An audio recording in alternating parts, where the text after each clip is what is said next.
Welcome to our channel. Today we how to subscribe with Morpheus for on-chain monitoring notifications, detailed guide step by step clearly. Locate the sign up or get started button on the home page. Click on the button to create your account. Fill in the required fields with your email address and a secure password. Confirm your email by checking your inbox for a verification message. Click the link in the email to activate your Morpheus account. Once your account is activated, log in using your credentials. Navigate to the dashboard after logging in. Look for the notifications section in the dashboard menu. Choose your preferred wallet from the list provided. Authorize the connection to allow Morpheus to monitor your blockchain activity. After connecting your wallet, you can specify the assets you want to track. Select the specific transactions or events you wish to be notified about. Adjust your notification settings according to your preference. You can choose to receive notifications via email or SMS. After configuring your settings, click the Save or Confirm button.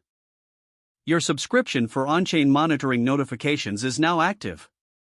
You will receive alerts based on the criteria you set. For any adjustments, return to the Notifications section at any time. Stay informed about your on-chain activities easily with Morpheus. If the page does not load, refresh the browser or try again in a private or incognito window. Make sure you are using the correct email address, then retype it carefully to avoid small typos. If your password is not accepted, use the reset option and create a new strong password you can remember.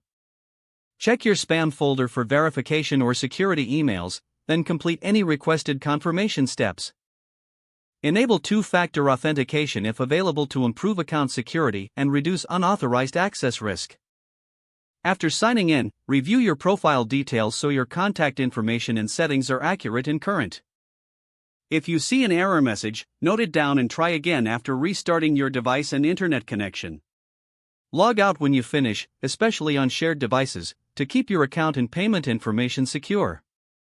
If the page does not load, refresh the browser or try again in a private or incognito window. Don't forget to like this video and subscribe to our channel for more step-by-step tech guides.